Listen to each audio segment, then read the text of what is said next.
an episode of the podcast without something being slightly awry. Happens every single time.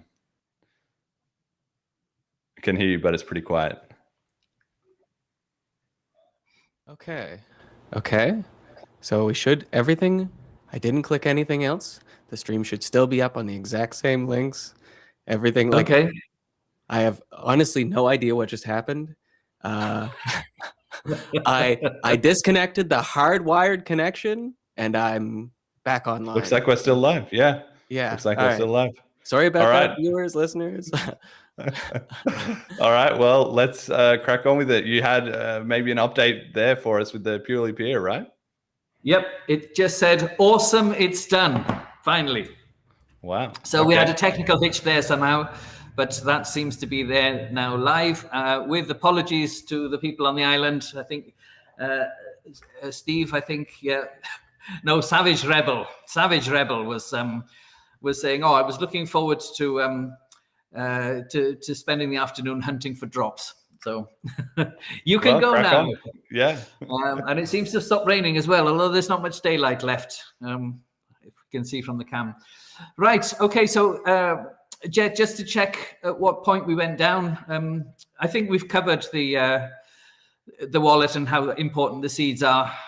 Yes, it's just really key that everybody back up their seed phrase because, like Gareth said, you're not, on your own. There is a whole community full of resources and passionate supporters and people to help you out and educate you. But the only fly in the ointment is that if you lose your seed phrase, nobody can help you. There's no suddenly digging it up out of the vault or emergency backup option. You just need to be responsible for those 12 words. If you have those 12 words, don't tell anybody, but if you come and seek help, people will be able to help you get your money back. But if you've lost the seed words, unfortunately, there's nothing we can do about it. So that is just the one piece of self-responsibility people have to take to open up a whole world of Bitcoin Cash related freedom.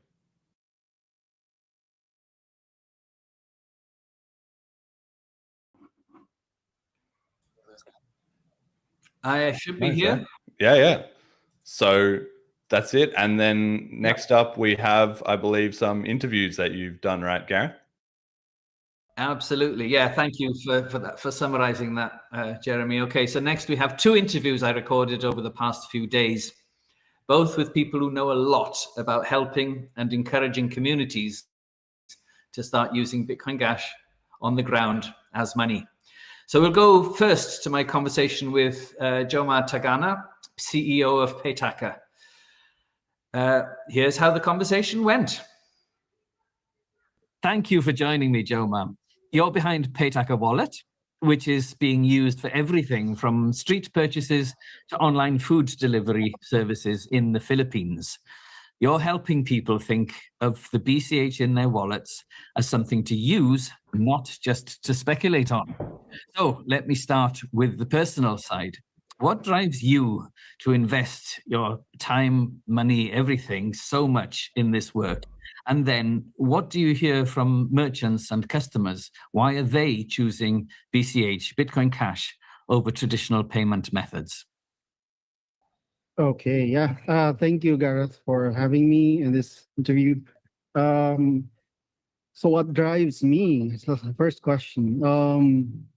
The short answer is that I believe in the technology, the potential of Bitcoin. Originally, when I read the white paper, Bitcoin Cash now, to effect positive change in society. So when I first read the white paper and understood how it works, it was like a light bulb moment. Like this is something revolutionary. I said to myself, and I believe that I can do a lot of things to either to build on top of this technology in order to make things better for everyone. And yeah. Regarding the other part is about, remind me, it was about the... what are you hearing from merchants and customers? Why are they choosing Bitcoin Cash over traditional payment methods? So the at least based on our experience, the users, especially the merchants that we onboarded, um, first they would not have known about Bitcoin Cash if we didn't introduce it to them. So Sure. the main thing why they'd like to try is because we asked them to try, and the big factor there is trust. They trust that we are legit, that we Yes. are not a bunch of scammers. Because unfortunately, in this part of the world, I don't know if it's the same case where you are. There's been a lot of scams being peddled in the name of cryptocurrency. Sure. I think everywhere. There's a lot of victims, and we have met like people who even asked us to return their money. Okay. Like, oh, we are not those scammers. So so it's the main motivation that people try Bitcoin Cash or Paytaka. It's really because of the reputation. So many of our initial merchants here are either friends or friends of friends. And then when that experience, when they experience already, it's like word of mouth from then on, from that point. So, um, of course, it's trust is one thing, and the other is the experience. It's like it's a breeze, right? Yeah, sure. Payment is painless. It's and also it's not costly for the merchant. So they see value. So after the initial onboarding, it's then the time that they see the value of paying with Bitcoin Cash. It's just frictionless. It's cheap. It's easy.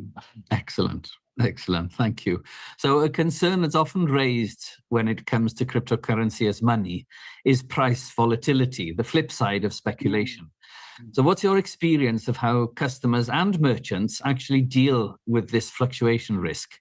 Does it put them off, or have you found it's less of an issue in practice than people expect it to be? Yeah, it can be. We found out that it's more of a concern for users, Oh, for those who pay okay. in Bitcoin Cash. Because imagine that you're a new user and we convinced you to put some amount, let's say 1,000 pesos worth of Bitcoin Cash in the wallet, because there are some merchants where you would like to buy something with that. But after a few minutes, your 1,000 peso worth of Bitcoin Cash is now like 900 pesos. So it's Ah. it's more painful on the side of the customer. For merchants, however, before they get onboarded, we explain to them the volatility, and considering the like it represents a very small portion of their sales. Right. Most of them even consider this like savings. Like, and of course we condition them as well that in the beginning it's not like every day there's somebody going to spend with Bitcoin Cash. So there's going to be it's going to be a slow start. So for them this is not a main source of revenue. They consider it a savings, so they don't really, it doesn't really matter much if it fluctuates in the short term. In fact, probably we were just lucky that in the last 1 year or so, Bitcoin Cash has gone up in price, right? Yeah. So they were pleasantly surprised that their sales in Bitcoin Cash is now like 30-40% more in value. So yeah, it's the volatility is more painful for the customer side. The merchants can tolerate it more, at least in our experience. That's very interesting, because I think it's often assumed that customers are already, or they're already saving, they're already accumulating crypto, and they like the speculation. And it's that the friction is on the merchant side. But it's very interesting to hear the reverse is true, at least in your experience in the Philippines. That's really interesting. Thank you. So okay, so as a wallet and point of sales developer, you're designing for both customers making purchases and merchants receiving payments. How do you balance making self-custody easy and attractive to use while helping people understand the serious responsibility of being their own bank? Yeah, I admit it's I believe when people start using Paytaka, they download the wallet and then um told that they need to keep the seed phrase private. It doesn't really sink in. Yep. In the beginning, it's like, oh, okay, we'll do that, and then it only begins to matter if they have funds in the wallet. Yes. And so there have been instances where users lost access to the wallet, unfortunately. Of course. And we have to acknowledge the problem. It's really, I guess part of it is a technological problem. Like we don't have solutions right now to make self-custody easy. And I believe we can still make it even easier and safer. That's something like for us to discover what those solutions are. But yeah, it can be a problem. What we usually do is for the merchants that receive a lot of transactions per month, we visit them. Right. So I have my staff, my marketing team, visiting them, asking them if they still have access to their wallets. Yeah. Basically just send that amounts to themselves. Yes. Just to make sure that they can still spend. Yeah. I guess that's the flip side of them thinking of it. Oh, this is my savings. Is that they're then not using it, which is what we're trying, and therefore they're not familiarizing themselves with with spending and receiving and using it as active money. So yeah, it's a challenge, and it's one we need to, you need to think of as developer. I need to think of as an advocate for circular economy, and that both, especially merchants, if they start accumulating reasonable amounts, need to make sure that they familiarize themselves with the concept and the processes of keeping things safe. This is one of the things, it's always been one of my big core messages. Please learn to do this properly. Learn to understand enough that you know how to keep your things safe. Okay, off of my my hobby horse.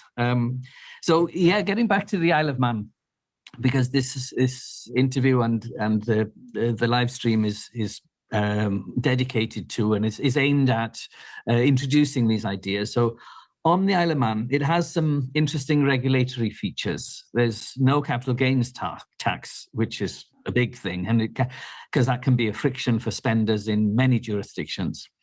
And my understanding is that the regulations like travel rule that apply to exchanges and payment providers don't apply to person or person to merchant payments, where both parties control their wallets.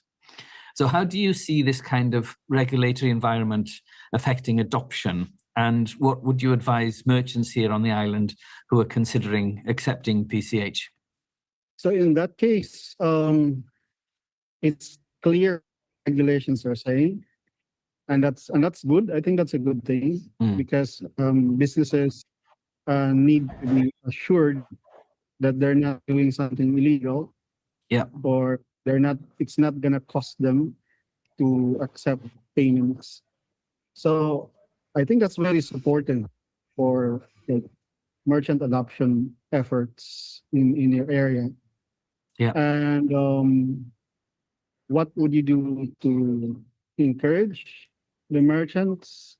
It's like what I've said earlier. It's many of these merchants will not know if we don't let them know. So there's a lot of value in making Bitcoin Cash visible. Right. in Yeah. wherever. If you want to do merchant adoption, you have to make yourself visible. So in our case, what we do is we get involved in events that are public events. We participate in school events, so we are seen in schools. Oh, wow. Okay. Yeah, we are seen in the malls. So Yeah. we participate, we sponsor events. You see banners of Paytaka, Bitcoin Cash everywhere. We have our vehicle. We have a sticker, a Okay. huge. Yeah. Uh, um, uh, Me personally, I get invited to talk Right. in conferences, in events, even government organized events. I talk about Okay. blockchain, crypto payments in commerce. So yeah, visibility is very important. And then when they see you, it adds credibility. Like merchants will begin to think, oh, maybe it's a good idea. I want to try it. This seems to be a reputable, credible person, credible group. Then yeah, especially considering that the backdrop here of crypto, the image of crypto is not that positive in general. Yeah. Yeah. Yeah. Before we came promoting Bitcoin Cash, so yeah, visibility is very important. Thank you. Thank you. So, personally, I still find it an immense joy every time I spend Bitcoin Cash, whether buying a service online or especially person to person, paying for something I value for something the seller will also value. So earning BCH is even better.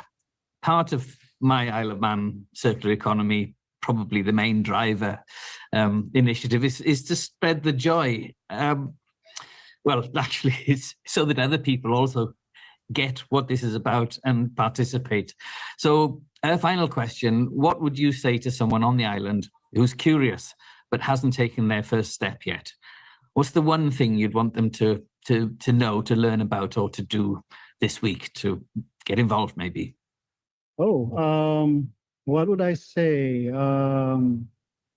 It it's difficult to assess like how's the situation now there, because I would like to say try transacting, try paying in Bitcoin Cash, but the question is where? Like, are there places that accept BCH? That assuming that there are merchants that are already accepting Bitcoin Cash, then I'd invite them to just give it a try and see the difference, see the convenience and also the freedom, the spark of joy that you feel, exactly as you described, as you mentioned in your question. It's the joy of using freedom money. Like, you are not part of the problem, you're part of the solution. Right. Yeah. Thank you. That right now, as we're recording this, as far as I know, the only business accepting BCH is the guest house I'm staying at.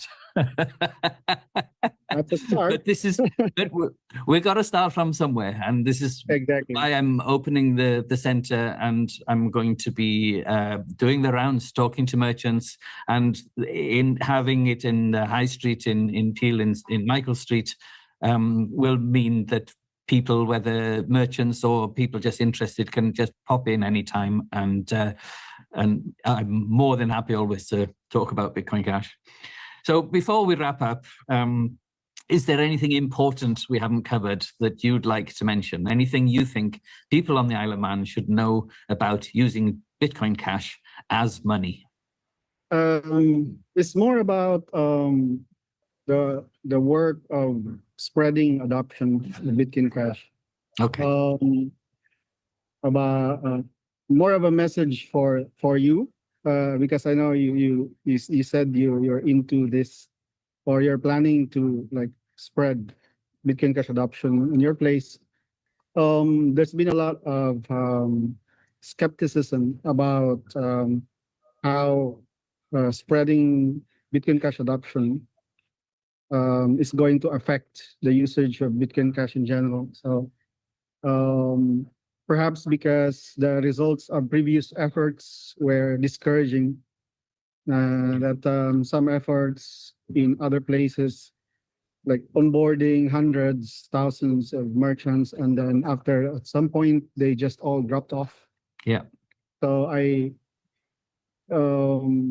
this made a lot of people like feel discouraged about pursuing this path Yes. to adoption. But my take on it is there's really like there are many ways you can do. So there are many paths we can take in order to promote adoption, but there's no escaping that this has to involve merchants in the real world. Like Yes. we have to see actual transactions in the real world being done in Bitcoin Cash. And at the same time, it's true, we need to explore a lot of things that we haven't tried before. The failures of efforts before should not mean that we should not like explore this at all. Sure.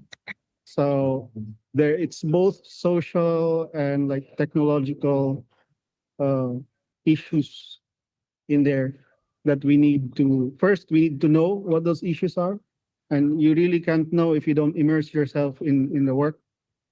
And indeed many of the issues we have, like many of the assumptions we had when we started, were not quite correct.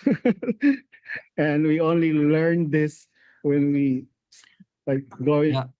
went into the field and Feet on the ground, engaging with people, learning from experience, not just theorizing in our heads what's important, what's not important, listening to the people who are vaguely involved, or vaguely interested or not even interested at all, and why, and then when they are onboarded. Yeah, thank you. Yes, that is what I need to hear. And maybe though the focus is for this episode is on for the people of the island, man, the merchants and potential customers, users of Bitcoin Cash on the island. This also for the regular Bitcoin Cash podcast listeners who might be considering doing an initiative in their own communities. That's an important thing to have said. So thank you so much, Joma, for thank you participating. I'm hoping this will be very valuable for the islanders, and maybe we'll catch up another time. I mean, you and I will catch up also on the use of maybe the Paytaka POS systems for the islanders. So we'll do that another time. But for now, thank you very much and goodbye.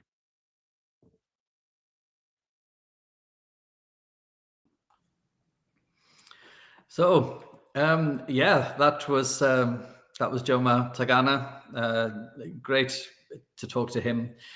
And from the use of Bitcoin Cash on the ground in the Philippines, we're going to head straight over to Australia to the conversation I had with Noel Lovisa.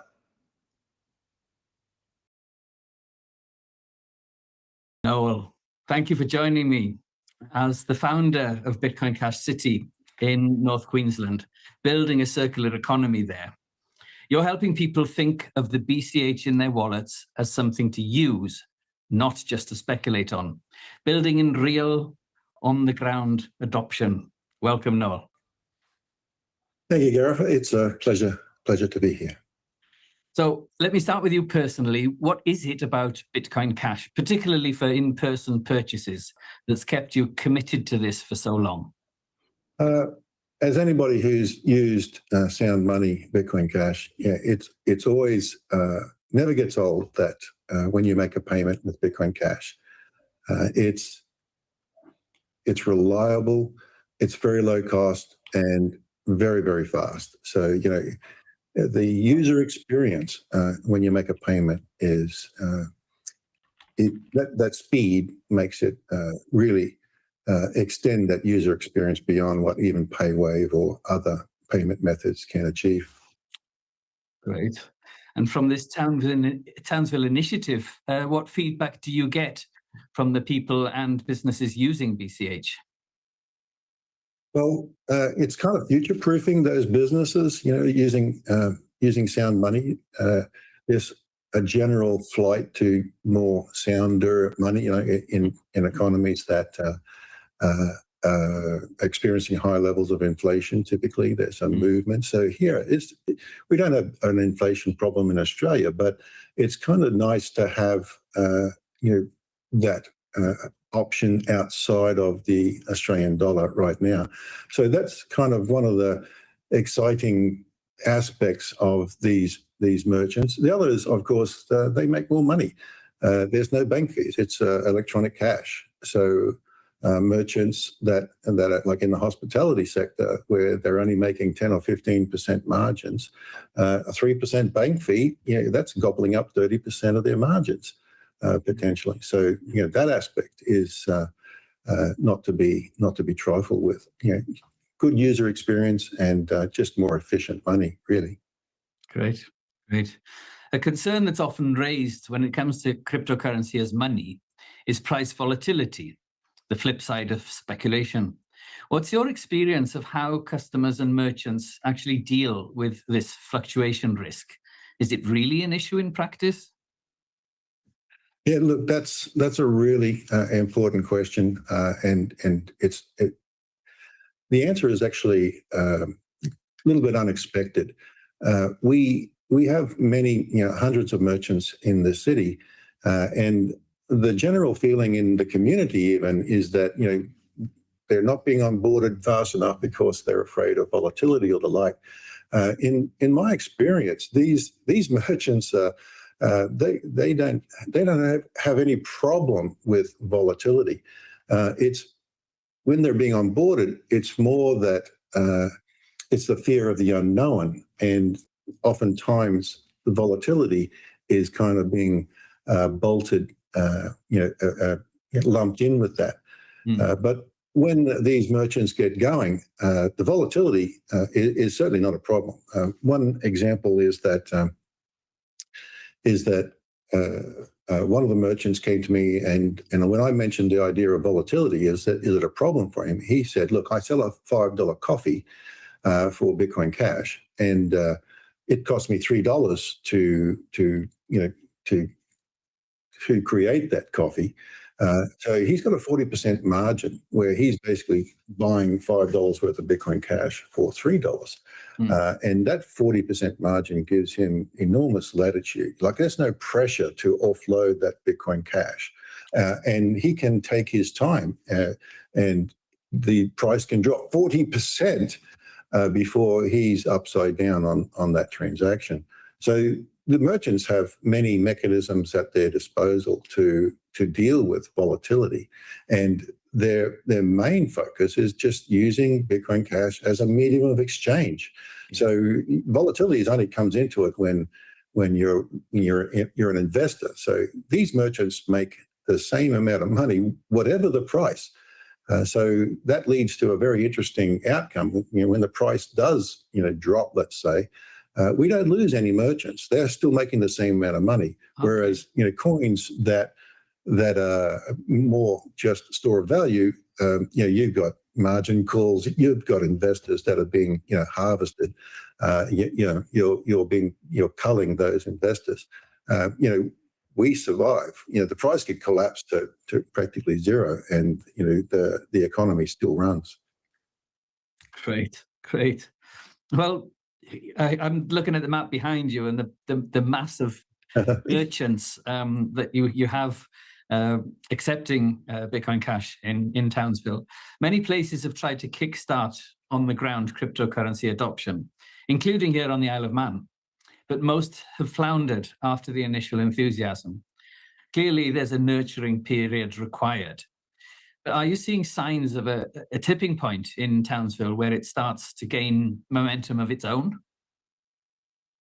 Yeah, look, there's definitely that aspect. The first merchant that you onboard, I can remember the first merchant that I onboarded, the first merchant is always the most difficult. And the good news is the first merchants can typically be like low-hanging fruit, like they're relations or friends and family, or extended family. So getting those first few on board is tough, but it's also they're much easier from the aspect that you can be trusted because you're known to them already, rather than a cold call, for example. Yeah. The benefits really start making your life onboarding merchants a lot easier when you do have a bunch of merchants that you can show. And I often use that map as a tool. I'll go into a merchant and I'll say, look, do you accept Bitcoin Cash yet? And they might say no, or what's that, and I'll pull out the map and I say, look, it's pretty popular around town. And basically everybody, except you, as a bit of a joke. Obviously that's not, we only have a small portion of our merchants that are accepting Bitcoin Cash, but certainly that density of merchants, and when they see the cars driving around and stickers on their neighbors, especially if there's a merchant like next door that's accepting it, they can go and see it for themselves. So the tipping point looks to be that so long as you get enough pips on your map, it does seem to be a lot easier beyond that point. If you want to talk about tipping at an economy level, well, it's probably a discussion for another day. I'd love to talk about that too, but yeah. Excellent. Well, the Bitcoin Cash community, as you well know, has stuck to the founding principles of Bitcoin, using it as money to use, not just to save in. So another principle which has gotten lost in the era of the big crypto casino is self-custody, being directly in control of your own funds. Self-custody is central to Bitcoin's original vision, but often gets lost today. Why is this principle important to you, Noel? No, look, that goes to the heart of the Bitcoin revolution. Bitcoin Cash inherited the Bitcoin mission of becoming sound money for the world. So, and it's an electronic cash. Now, all the users here are familiar with the Australian dollar and paying for goods and services with the Australian dollar, i.e., using cash. And there are certain responsibilities when you're carrying cash. You don't want to leave your wallet lying around, etc. So just like any time you're using cash, there are responsibilities that you need to look out for, and that goes even more so for Bitcoin Cash. It's electronic cash.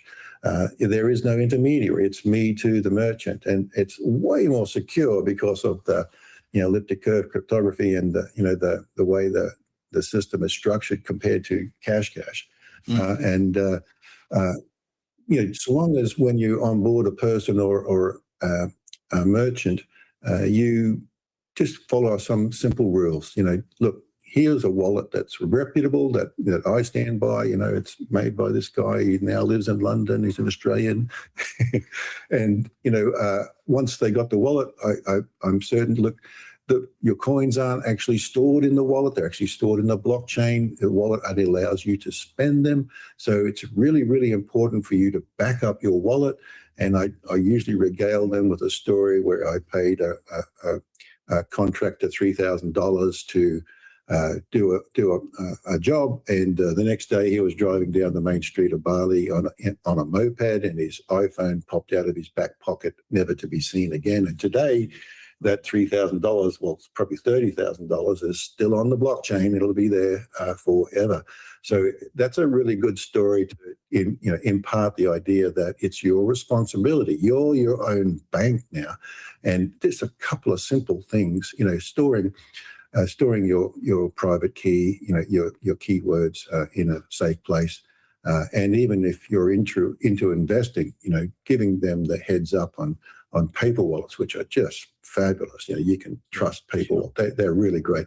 Yeah. So it's your responsibility. Like at the end of the day. Absolutely. Yeah.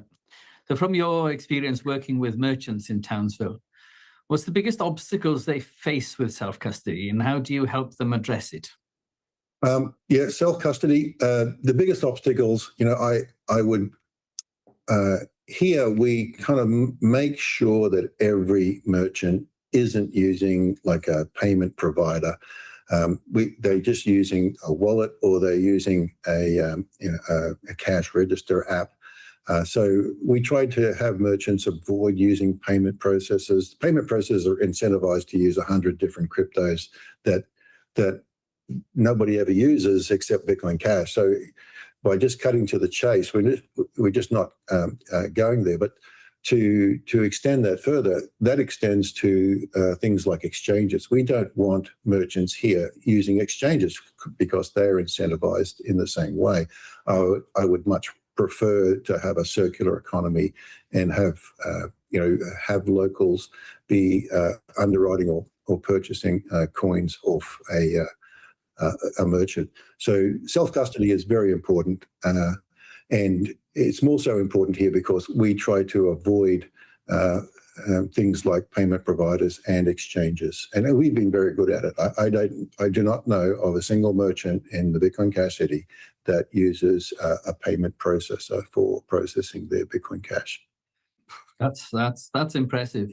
You mentioned the underwriting there, so I'm guessing that's getting back to the volatility thing. What's that process you're talking about there?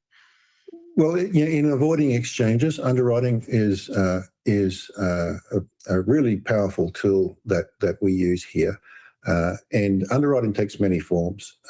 The most famous one, I think, is via Donna Kilpatrick, who she uses her retirement funds to buy the Bitcoin Cash off her own business, and that's just inspired. Instead of going to an exchange and buying Bitcoin Cash with those funds, she's buying it off her own business. Now, when she's buying it off her own business, if she's selling a $5 coffee, at cost, that cost her $3, she's essentially accumulating Bitcoin Cash slowly, admittedly, but she's with her margin. It's really quite. So she's underwriting her own business, and that idea has really taken off across town. There's probably 10% of all merchants here who are owned. The business owners are using their retirement funds to accumulate a position in Bitcoin Cash, and they're doing it by via underwriting their own businesses. In addition to that, there are some businesses that look, this is all too complex for me. And I'll offer an underwriting service. It's cheaper for me to buy Bitcoin Cash off, a business here than it is to buy it off an exchange and pay an exchange fee and an exchange spread. So I personally underwrite a couple of merchants here in that, and it's really easy because with the tablet, with the the cash register app, I can just have the cash register app pointing to me. So I'll see the dollars hit my wallet directly that somebody makes a sale, and then I just have to ensure that I put those deposits directly into that business. Sorry, not the dollars. You mean you see the Bitcoin Cash hit your? Yeah. So I'll see the Bitcoin Cash hit my. I can see the cash register is pointing to my wallet, not the business owner's wallet. Yes. So it actually, as soon as somebody makes a payment and buys a coffee, boom, I've got that Bitcoin Cash. Right. Yes. And we've got a tool. Yeah. So we've got a little tool that monitors those addresses and it'll notify me, and I'll make that payment. And there are various ones in between where a car yard didn't want to, make a sale of a car. You're talking $100,000 worth of Bitcoin Cash. So they were a little bit concerned when they were adopting and underwriting them. I get a big investor to underwrite them that agreed to buy all that Bitcoin Cash off them.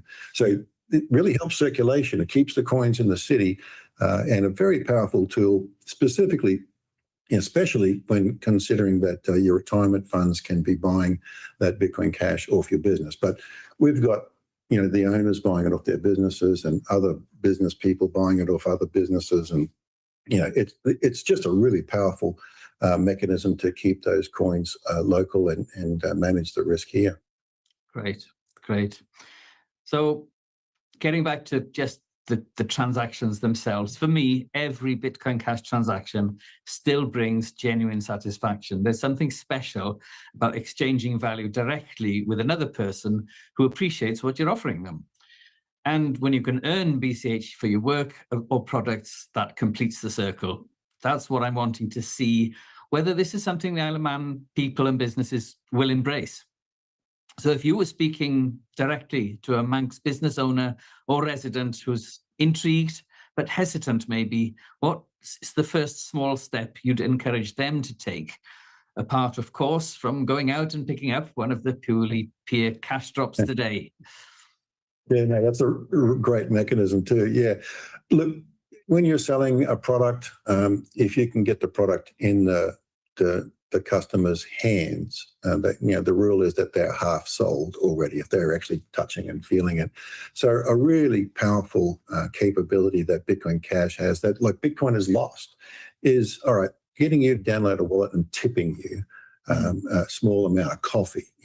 That's just impractical now with Bitcoin, but it's so powerful.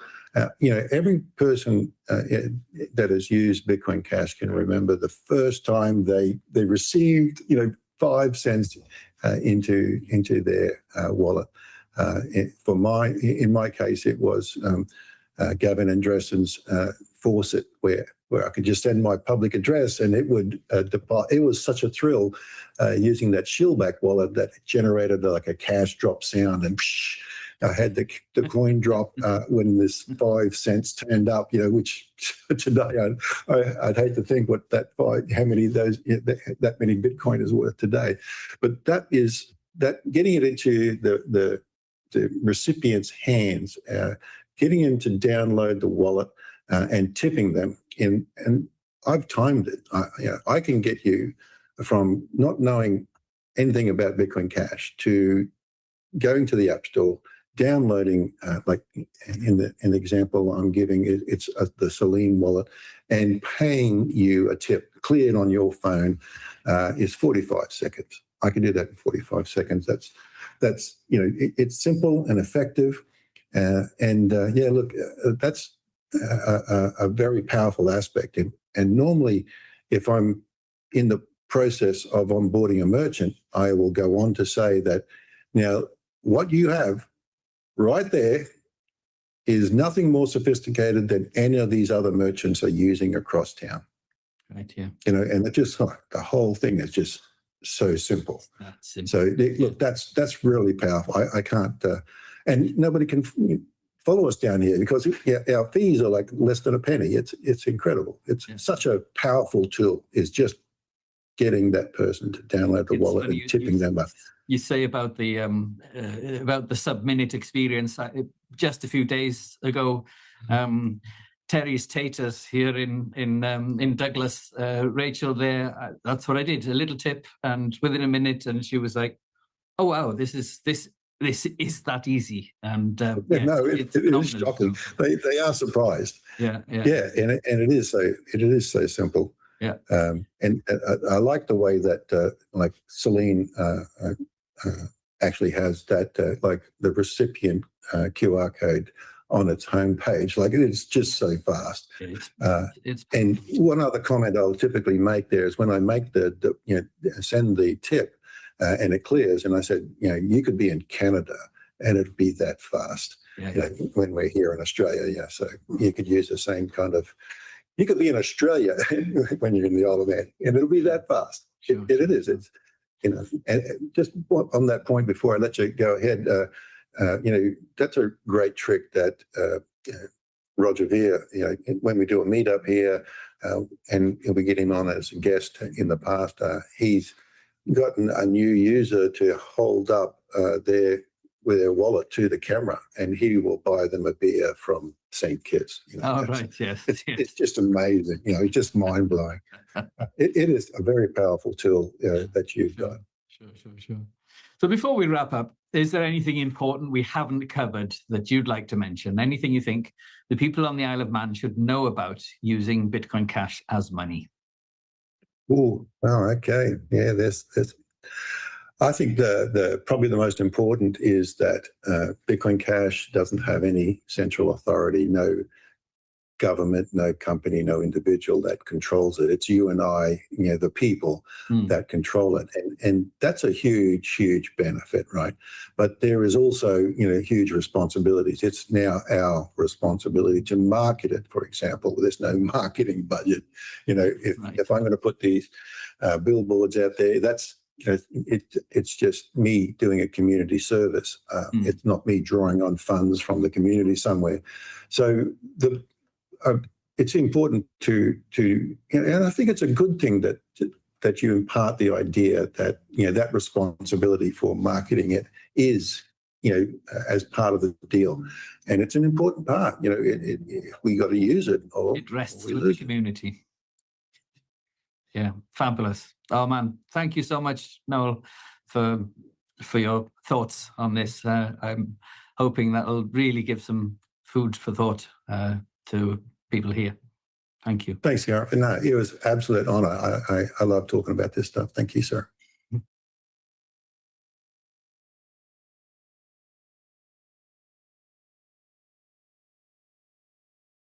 Thank you. Okay, so thanks again to my two. Oh, sorry, say again. Okay.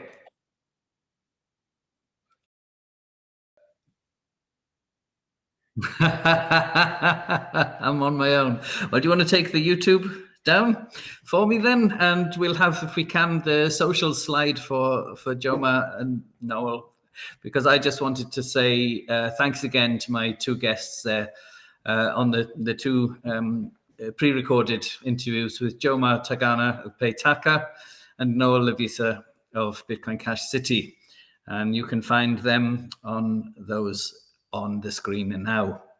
I'd recommend anyone keep in touch with both of them on their socials because, yeah, they're powerhouses, both of them. So moving on, I'm just going to keep going. So I hope people listening in the Isle of Man. Oh, actually, what I will say is that the first purely peer drop has been collected. So congratulations to whoever took the first one. It's great that we know at least someone has been looking to pick up one or two of these. So brilliant there. So whether listening live now or recording later. Welcome back, Jeremy. Whether live or listening later, I've got a sense of how Bitcoin Cash can serve local communities. In a way, it could be thought of like the old LETS communities, the LETS, the money from the 70s and 80s, because it does serve the purpose of having money circulate within and between people and businesses in the community. But it also has the advantage of being digital and of being global, meaning you can send it to receive it from relatives and friends anywhere in the world, or use it to order goods and services online, as Satoshi initially envisioned. Additionally to all that, there are some phenomenally powerful things that are beginning to become accessible in terms of what BCH can do that neither physical cash nor bank money can do. It really is an eye-opener. Things like cash tokens and contracts, and it's a whole other world and would be a whole other episode. So, in fact, if you look, I'll use this as a plug for the normal Bitcoin Cash podcast, because Jeremy does interviews with people who are behind some of these really interesting projects. So, I'd highly recommend the back catalog, of which there are very many, and to be following the Bitcoin Cash podcast going forward as well.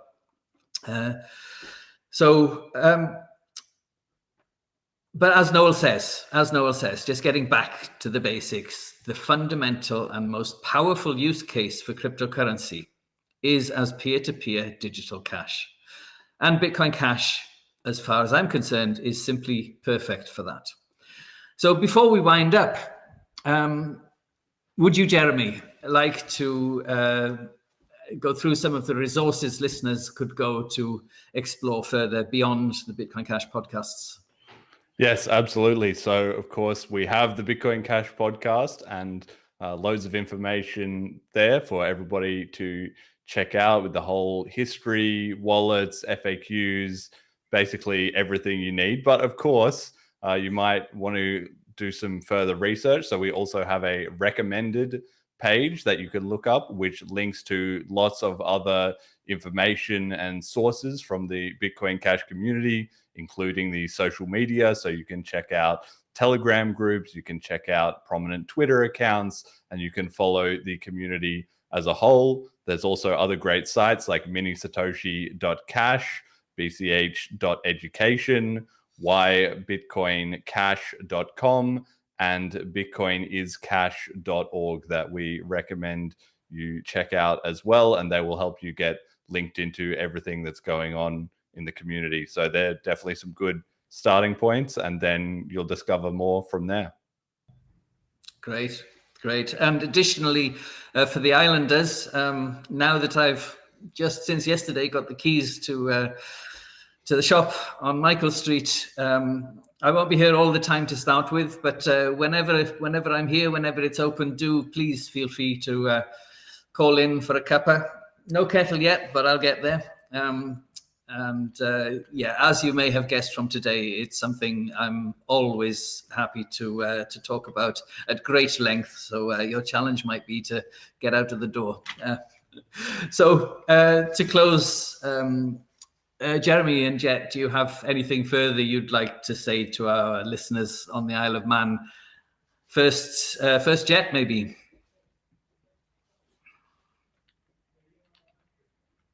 Sorry, I was not prepared to go first.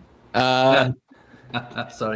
Yeah, so I guess if someone's just getting involved in Bitcoin Cash now, I think we kind of hinted to it at the very start. The thing that I didn't realize, it's coming up for me that I've been into Bitcoin for almost a solid decade now. And the impact that it's had on my life is not the impact that you see people online talking about. You are not going to get rich quick. Well, maybe, but it's not that likely. So I think the big thing is like, you know, don't go into this going like, oh, I'm going to be filthy rich. Maybe if everything works out. But you're part of everything working out. You have to make sure that you actually use it. You have to also take the time to explain things to people when they ask you questions. Like if you're the person that knows the most about it, it's kind of on you. I think Garrett is being like doing the perfect example of that. He's the one on the island that likely knows the most about it. It's now he's taking it upon himself to onboard others. And I think like, you know, the more people that we have doing that, the better it works out for all of us, you know, in the freedom money aspect. And also the more likely you are to be filthy rich. So, you know, we are all Satoshi. We're all putting our part in. Have some patience. I think that's it for me. Excellent. Thank you, Jet. And Jeremy, anything for the people of the Isle of Man and also for your regular visitors? I'll just say before, I'll thank you for. I've hogged the vast majority of the airtime here, and I knew I was going to, and you've been very gracious about it. So,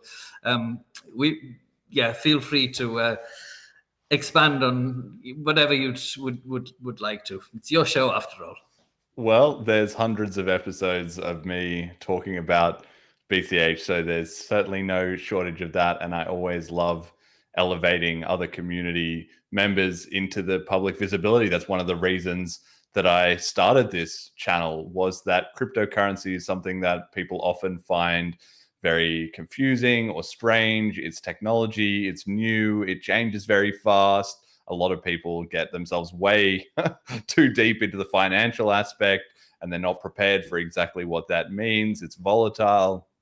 There's just so many different elements that are confusing to people. So I created the channel to have somewhere reliable that people could get real information about Bitcoin Cash and to build a true community, because that's what it's about. It really is not a joke or a slogan or a marketing thing when we say that it is genuinely a grassroots community. Everything in Bitcoin Cash that happens, all the software that you use, all the community discussion channels, things like this podcast, things like Gareth's initiative on the Isle of Man, it all is just people who are very passionate about bringing economic freedom and the ability to choose, the ability to have an alternative to the banking system available to them, one which doesn't exploit them, which isn't siphoning off huge amounts of money never to be seen again. And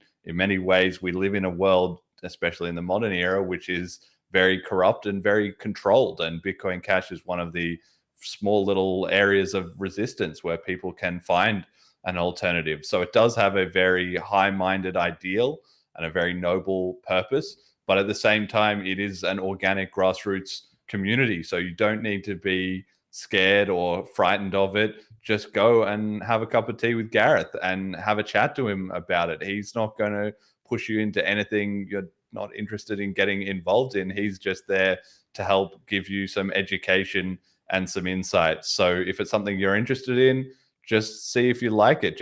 It's literally as simple as just talking about it. And from there, maybe you try it out a little bit and maybe it's useful for you. And if it's not, that's okay. Nobody's going to be upset or blaming you. It's just one option that's there for you, and everybody comes to it in their own time. That's also something that 13 years in Bitcoin has taught me. Somebody is ready when they're ready, and different people have problems with inflation or sending money to their friends or family overseas, or with some other barrier that they discover in the financial system, having their bank account shut down unfairly. All kinds of reasons bring people to Bitcoin Cash, but everybody becomes united on one mission. So welcome to the Bitcoin Cash community. I'm sure you're going to love it. Excellent. Thank you. Very, very nicely said, both of you. Thank you. Jeremy, do you want to go straight on to acknowledging the supporters of the Bitcoin Cash podcast that are making this all possible? Yeah, well, exactly. In that vein, we just have a list of some of our supporters that donated to the show. Anybody who enjoyed this broadcast, of course, can, like we said, with Selene Wallet, you can just use your Selene and just scan the QR code we have on the screen and send us directly some BCH. It helps to keep everything running. So thank you very much to Majamalu. This is a marathon. Molecular, the show we love. Cash Dragon. Bastion.com, fair and decentralized Twitter, at Cash Stamps, BCH for the win, DGN and FurQ, sick rap anthem, #1 token coming at ya, P2P Cash, smash the state, 40% APY, https://nwb.cash, Jonald, best podcast ever, Brian Kanachi, and Anonymous. We have our patrons, Ricky, Carl, and HP, and our sponsors, General Protocols. Check out bchbull.com. So thank you to everybody who has donated and contributed in that regard. Of course, you can go to bitcoincashpodcast.com for more information. And like we said before, if you're new to the show, listen to episode 85. And thank you very much to Gareth for running this episode of the show. I've really enjoyed it. It's been fun to be hands off for a change. Excellent. Before we close, though, I am going to go again. We've had one. Yep, we've had one out of 65. So there are 64 cash drops still on the island. I mean, I'm delighted, and congratulations to. Yeah, I can see on here it was Savage Rebel who's been chatting in the Purely Peer Telegram group. So congratulations for picking that first one. So maybe, Jet, if you wouldn't mind finding the Purely Peer slide for anyone who wasn't here at the beginning, just as a reminder of how you can participate in that, because there's still plenty. There's almost a whole Bitcoin Cash out there. So you just need to scan, download, and because it's a self-custodial wallet, so we didn't mention this at the beginning.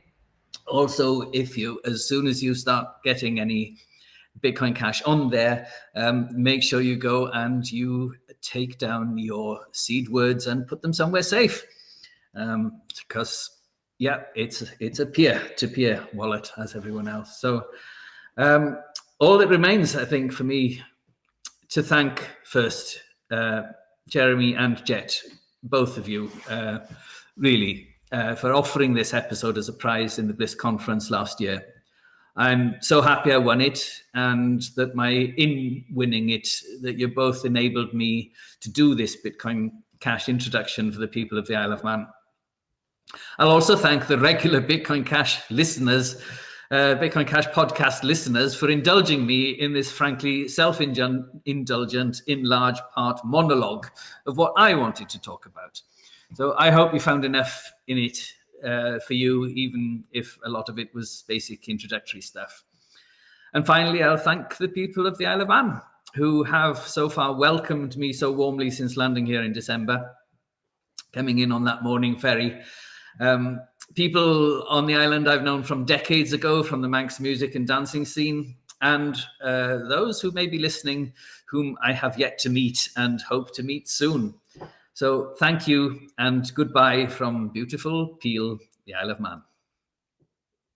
Kryptonana, exit liquidity, hodl-nana, dump it all. Kryptonana, exit liquidity, hodl-nana, dump it all. Kryptonana, exit liquidity, dump it all. hodl-nana, dump it all.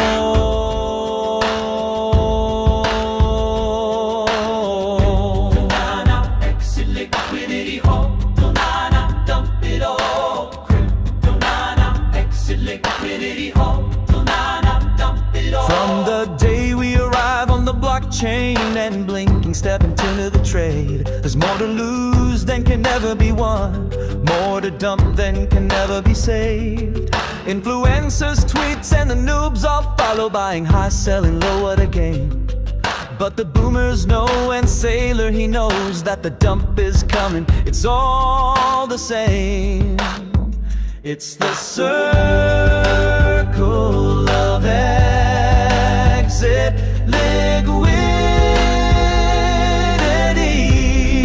and it moves us all through despair and hope, through faith and FOMO, till we find our place on the path unwinding in the circle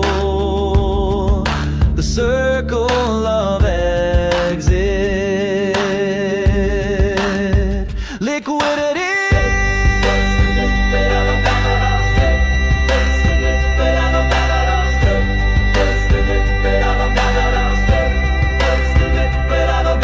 Some of us fall by the wayside, and some of us soar to the stars, but the influencers always win with the Lambos and their cars. So beware of the pump and the inevitable dump, for the cycle continues and the news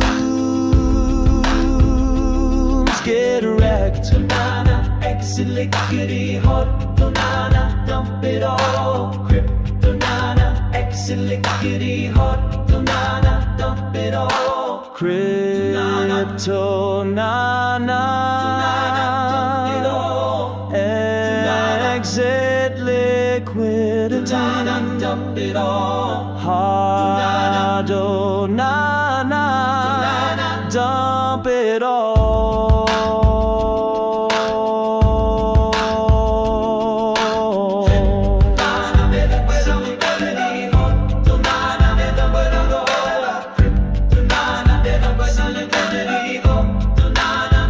It's the circle of exit liquidity,